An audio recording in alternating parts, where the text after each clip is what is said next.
You know, all the CIA people working on some aspect of Iraq, I only met one. She was a relatively, well, I shouldn't say junior. She was a mid-level analyst.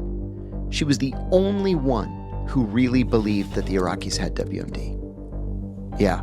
You know, this was passed down to the CIA by the White House. The White House said, the position is there's WMD. And that's why we're going to do this. Based on what? You guys are the ones who were supposed to decide that or figure that out. I remember a knockdown, drag-out fight between the CIA WMD analysts and the Department of Energy WMD analysts. And the Department of Energy, they were like, there's WMD, we got to stop them. And the CIA is like, we're not seeing it. We're not seeing any WMD. There's kind of an interesting story there, and this is my own observation. Saddam's two sons-in-law, Hussein Kamal al-Majid, who was the Minister of Industry and Military Industrialization, and Saddam Kamal al-Majid, who was the head of the Special Security Organization. To the head of the Special Republican Guard. They were married to Saddam's two daughters, Raghid and Rana. What an unfortunate name. I know, right? Ugh. So Saddam's eldest son, Uday, who was an absolute psychopath. Yeah. Bloodthirsty, cold-blooded murderer. Yep. He would rape women and then throw them off the roofs of hotels. His second son, Qusay, was, nuts and a killer, but a little bit more responsible. We liked him. Than Uday. And we hated him less. We hated him less. But anyway, Hussein Kamal and Saddam Kamal were afraid of Uday. Mm. And Uday saw both of them as potential challengers once Saddam had departed the scene. And it got to the point where, I can't say what the incident, there was an incident in which Hussein Kamal and Saddam Kamal became so frightened of Uday, they decided to defect to Jordan. Whoa. Yeah, it was bad. When is this? This was 1990, like January of 93. All right, so way before. Yeah. Okay. So they defected to Jordan, and King Hussein invited a group of CIA people to go to Jordan to interview them. A bunch of us went. One of the things that struck me immediately was they were wearing sidearms. And I thought, what bad manners? You're a guest of the king. You're asking for refuge in a royal palace, and you're carrying a sidearm? Like, who do you think you are? So we sat down at the table.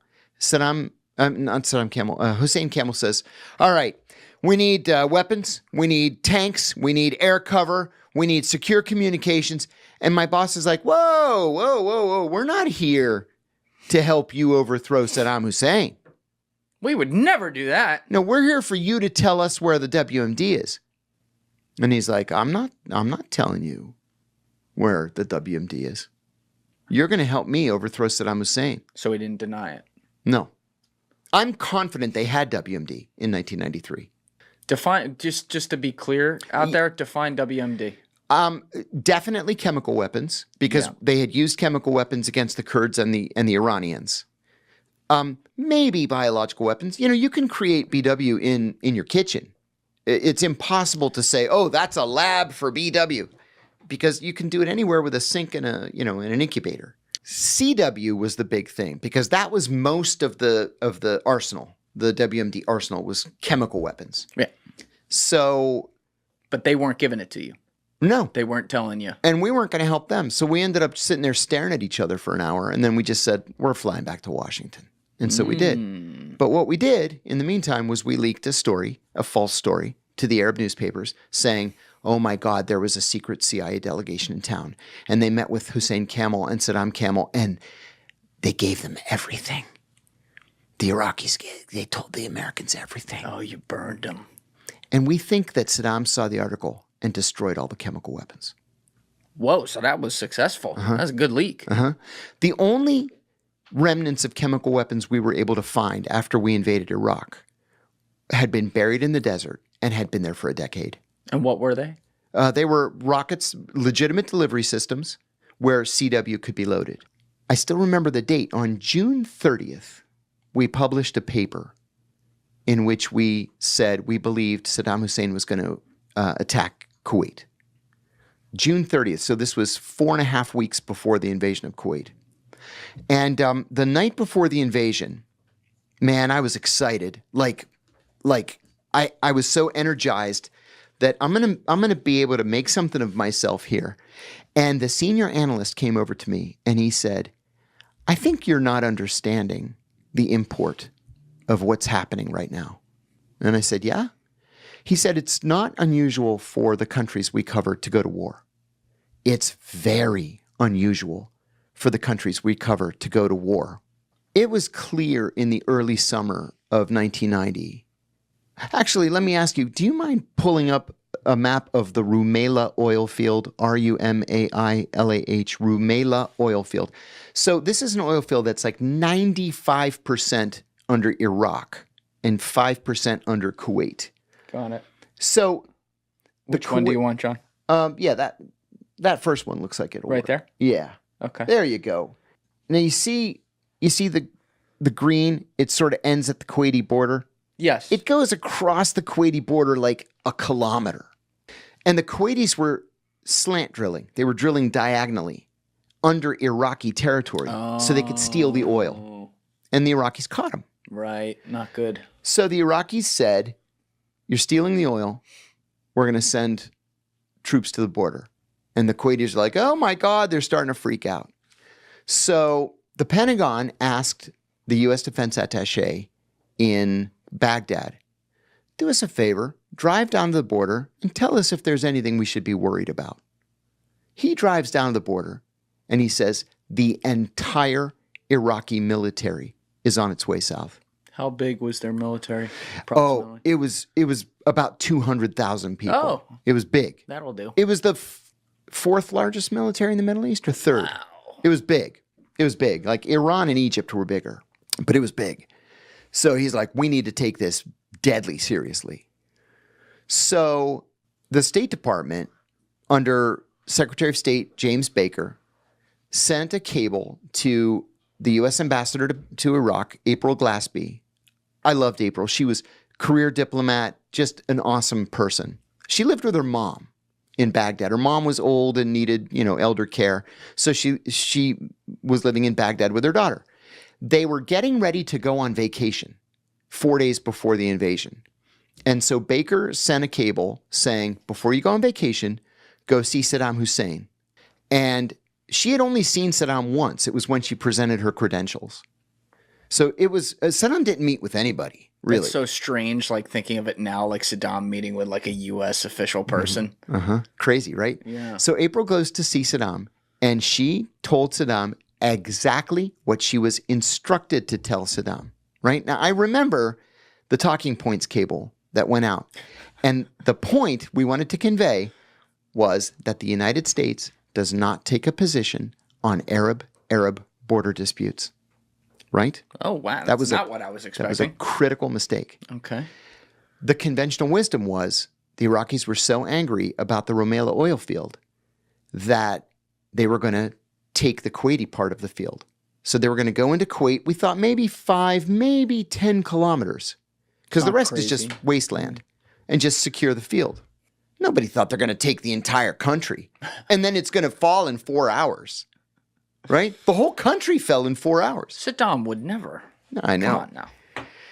Well, we figured because the Iran-Iraq war had just finished like 18 months earlier. Like, he really wants to start another war? But Iran's such a formidable big country. Like, there's a lot there, whereas Kuwait, that was the key.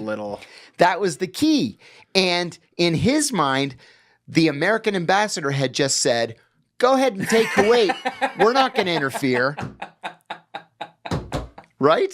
I mean, thinking about it, though, like just looking at this as a third-party outsider observing, I mean, sending 200,000 people to the border seems excessive. Taking the entire country definitely seems excessive.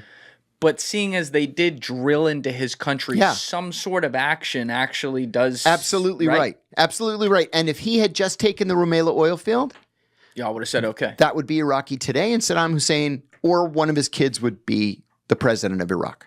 Yeah. That'd be a very different world. You bet it would be. Okay, so he invades the whole country, though. Now what happens? Oh, my God. I'll add one kind of funny thing. There's a monument, a memorial maybe is a better way to say it, in Kuwait City for one of the royal family members. He was like the fifth or sixth brother of the emir at the time. And his name escapes me now. Fahad, Sheikh Fahad As-Sabah. There are two versions of the story. There's the official version, and then there's the true version. So it's August. It's so hot that when you step outside, your hair's in danger of combusting, right? That's how hot it is. So 80% of Kuwaitis are out of the country. They're vacationing. The poor ones are skiing in Lebanon. Everybody else is in the States or in France or the UK. This royal family member stayed in Kuwait. The official thing is the Iraqis cross the border. He realizes what's happening. He grabs a gun. He goes outside. He starts firing, and the Iraqis fire back, and he's martyred. And so his Lincoln Town Car, they gold-plated his entire Lincoln Town Car. There's a giant golden fist coming out of the roof of the car, and the bullet holes are still in the car from where the Iraqis shot him. The truth is, he was drunk. He was passed out on the couch at his girlfriend's house. She woke him up and said, I think the Iraqis are invading. He goes out there drunk, like, who shot who in the what now? And they shot him. Listen, John, you cannot let the truth get in the way of a good story. That's right. You should know this. That's right. So this freaking gold-plated Lincoln, like a 1988 Lincoln, it's enormous. It's in a traffic island right on the Corniche with this giant golden fist coming out of it. And that symbolizes the royal family's courageous. They all ran for their lives was the truth. But this is their courageous stand against the Iraqis. But we went in and it was like the shortest war ever. It was like, what, 3 days? You know, like yeah. 5 days? Very, very short. There's something very important that I learned in that conflict that I've fallen back on all these years. It is to determine whether or not a war is actually going to happen. Always watch the deployment of ships. It's always about the ships.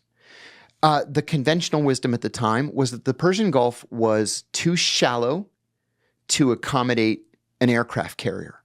So we had never sent an aircraft carrier into the Gulf. It's also, we believed, too narrow at the Straits of Hormuz to get in. Each carrier has 12 ships that go with it. It's called a carrier battle group. Okay? By the time the bullets started flying, we had 6 carrier battle groups in the Gulf. We had more in the Arabian Sea, the Red Sea, and the Mediterranean. Like we brought every aircraft carrier we had in the world to just bombard the Iraqis. And then what ended up doing it, really, I mean, this was visionary leadership by General Norman Schwarzkopf. He was the commander of CENTCOM. Right. It was a very simple and very elementary, like first-year plebe flanking move. It was as simple as that. So the Iraqis had utterly fortified the Kuwaiti-Saudi border. So we sent a couple tanks, and they fought in what became known as the Battle of Khafji. It was actually just a diversion. We didn't really intend to fight at Khafji. But what we did is we sent most everybody else around into Saudi Arabia, up and around into Iraq, and we struck the Iraqis from the north. They never expected it. And so as they're trying to flee Kuwait on the Iraq-Kuwait highway, it became known as the Highway of Death. We're hitting them from the south, from Khafji, and we're hitting them from the north, from Iraq. Isn't that how they got Scipio Africanus back in the day? Yeah. Might have been. Yeah. I hope I got that one right. Correct me in the comments. And we killed everybody. Everybody. 200,000 soldiers in their military, though. Wiped out. Wiped them out. The only ones that Saddam kept behind were the Republican Guard, which was the special forces, and what was called the Special Republican Guard. They were members of Saddam's own family who were the final ring of security around him. It's not even the crime that brings down presidents. It's the cover-up of the crime that brings down presidents. Watergate was a second-rate burglary. A bunch of idiots, former CIA officers, CIA contractors, they burgle the DNC headquarters at the Watergate Hotel, and they get caught. But then when the White House denies that they were involved, it was that cover-up that led to the one and only resignation of a president in American history. Remarkable. Yeah, and a wide suspicion, because then you wonder how many parts are... How deep does this go? Yeah. U.S. military dominance. Yeah, I don't believe that we're so dominant. You know, the method of warfare, the standard of warfare is changing very quickly. Mm-hmm. We're seeing it on the battlefield in Ukraine right now, for example, where it's Black Mirror. It's drones and these robot dogs that scare the hell out of me. And we're getting to the point where drones are going to be the future of warfare, or maybe they're the present of warfare. But, you know, we've always struggled. We, the United States, have always struggled with things like urban warfare. We're not good at it. We haven't figured it out. And long-term pacification and nation building, we're not good at it. And one of the things that we have consistently missed from a policy perspective is that when we go into a country to liberate it, we are never seen as liberators. We're seen as invaders and occupiers. Right. Only in our own minds are we doing what we feel like is in the best interest of other people. I told you in the last time we spoke that the night before the invasion of Iraq, I was the note taker in a meeting. It was a principals committee meeting. So it was supposed to be chaired by the president, but it wasn't. It was chaired by the vice president. And they're all on a bank of monitors. So it's the vice president, Condoleezza Rice, the national security advisor, Colin Powell, General Tommy Franks from CENTCOM, a bunch of guys from the National Security Council, and George Tenet. So I'm sitting directly behind George and I'm taking notes. And Cheney starts the meeting by saying, General Franks, why don't you start by giving us the order of battle? I've said before, I hate order of battle briefings. I hate them. They mean nothing to me. And he says, well, the elements of the 1st Cavalry are moving here, and we're 10 clicks from this village, and the 2nd Mountain Brigade is... I don't care where these guys are. Just go fight your war the way you want to fight it, and we don't need to know where each guy is moving on the map. So then Cheney says, so everything's in place for tomorrow. And Frank says, if everything goes as planned, we can be in Tehran by August. And then George discreetly turns off his microphone and he goes, did he say Tehran or did he say Baghdad? And I said, he said Tehran. And George goes, have these people lost their minds? And then he turns the microphone back on and just sits there. So we go through the rest of the briefing, and one of these idiots from the National Security Council, I never liked this guy. He used to say something. He used to call Kurdistan Kurdland, which was offensive. And then I saw an unnamed White House official said, you know, Kurdland, blah, blah, blah. And I said, he's the source for the Washington Post because he's the only person in town who says Kurdland. You just outed yourself. Yeah. So anyway, he says, the moment we cross that border tomorrow, they're going to throw flowers at us. So the meeting ended and I went back to the deputy director's office and he said, how was the meeting? And I said, did you know we were going to invade Iran? And he said, are they still talking about that? We're not going to invade Iran. I said, so-and-so said they're going to throw flowers at us when we cross the border tomorrow. I said, do these guys know nothing about history? And he said, no, they know nothing about history and they know nothing about the Middle East. And how do we get better intel? I mean, even today we're looking at similar circumstances in the Middle East. Nothing changes. Where we just assume like, well, this is what we think is a great idea. Therefore, everyone else thinks it's a great idea. The Iranian regime is a house of cards. And as soon as we drop these bunker busters, people are going to take to the streets and overthrow the Ayatollahs. No, they're not. I'll tell you, my girlfriend is Iranian and she goes to Iran 2 or 3 times a year. And she sends me, like every night, she'll send me videos. People are out at 1 o'clock in the morning at the cafe and there's music and people are laughing and enjoying each other's company. That government's not going anywhere. Their economy lacks for nothing because they have such great trade relations with Russia, China, and India. We have crippling sanctions on them. Well, guess what? They can get everything they need from the other guys. Mm-hmm. And so the notion that this country is just going to fall apart as soon as we launch an airstrike, that's fantasy land. It's not going to happen. Yeah, and I just don't know where you find somebody, because everybody's going to have their idea of someone reputable who knows from the inside. Mm-hmm. You know, somebody asked me the other day, well, what about the Shah of Iran in exile? And I go, the guy in Maryland? I said, no, he's not going to become the new Shah of Iran. No, never going to happen. It seems like we're missing, you know, kind of part of the premise of even this show is really finding strings of commonality between people. Could you tell me maybe a couple examples of, because I think that would solve this problem too, if you had somebody who had actual cultural experience over there to explain how people are going to take it, as opposed to a political stance put out by the government. Absolutely. But could you give me a couple examples of maybe somebody, a terrorist or a prisoner or somebody like that, who has a lot more in common with us common folk than most people would wonder why? Yeah, I can give you a couple.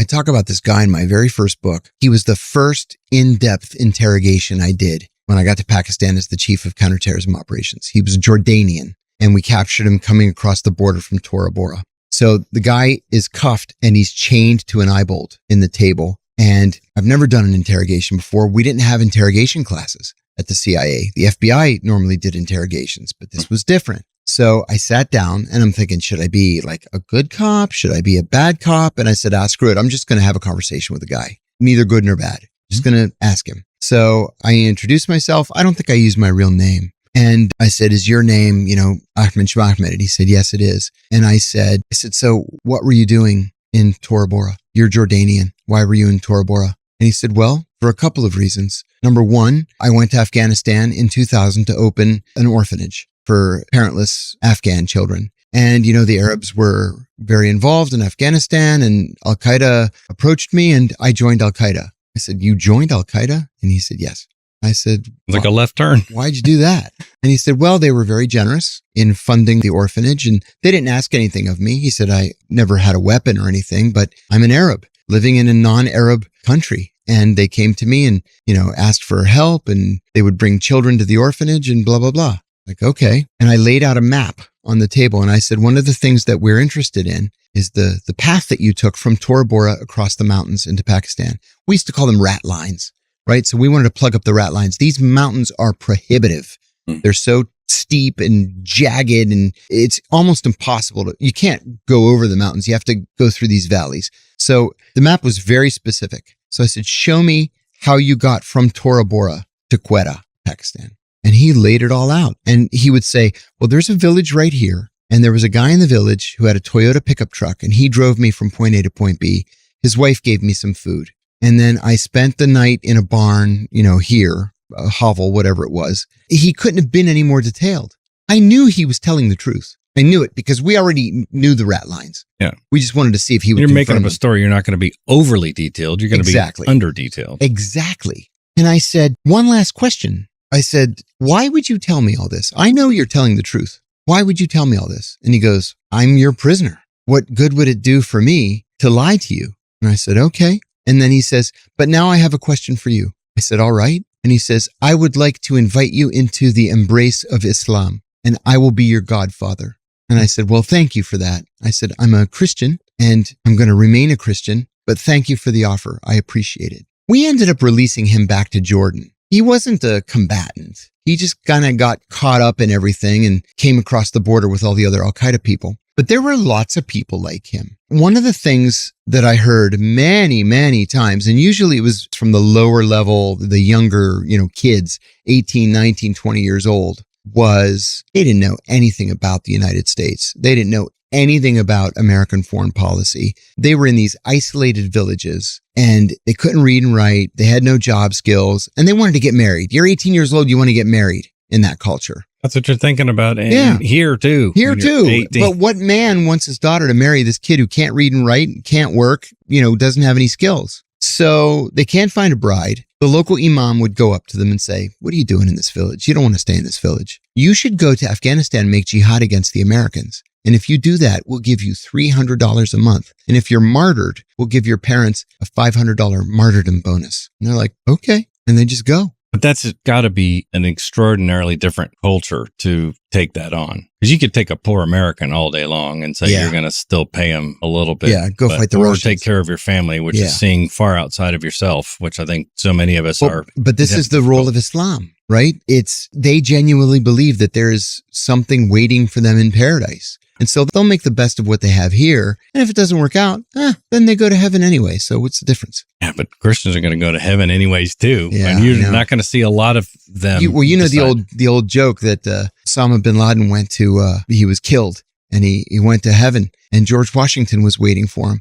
And George Washington beat him up, punched him in the face, gave him a black eye. And then next to George Washington, here comes Thomas Jefferson. And Jefferson beats him up and punches him and gives him the second black eye. And then Alexander Hamilton, kicks him in the balls and beats him up. And finally he says to God, what's going on here? And God says, you idiot, I told you 70 Virginians, not 70 virgins. Dick Cheney pushed the bounds of the Constitution more than any other vice president in American history. And we've learned now, a generation after he left office, that he really was the president. He had primacy over foreign affairs, intelligence, defense, energy, everything that mattered. George W. Bush, who by all accounts was a perfectly lovely man, just simply was not in charge of the country. Dick Cheney was. And is that due to his personality? Because Yes. I know George's personality was passive and cool and everything's okay. The movie Vice has kind of a funny scene where Bush is trying to convince Cheney to run for vice president. And Cheney says, no, I don't want to do it. No, I'm not interested. No. Okay, well, I would have to be in charge of foreign policy. Bush says, done. Defense policy. Okay. Intelligence. All right. Energy. Yes. Trade. Okay, then I'll do it. And then he does it. And Bush just turns it all over. Remarkable position to be everyone looking this way while this is happening over here. It's kind of a whole vice president thing. All right. How about Bill Clinton? Disinterested.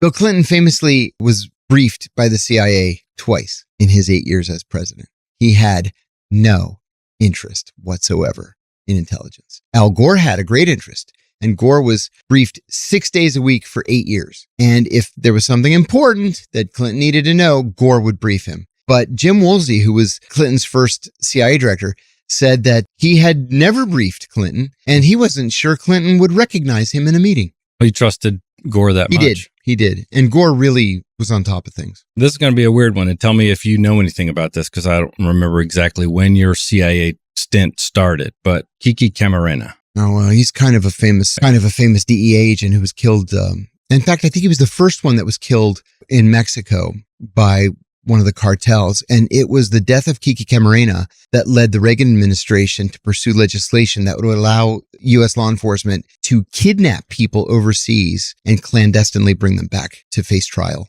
So part of that whole story was about, and this, there's no distinct story because all this stuff was obviously under cloud of suspicion, but that he was on to the CIA for moving arms, Nicaraguan Contra arms, and that the CIA had some role in having him taken care of. Entirely possible. Have you seen the TV series Snowfall? I have not seen it. It used to be on like FX or AMC. Now it's on Hulu.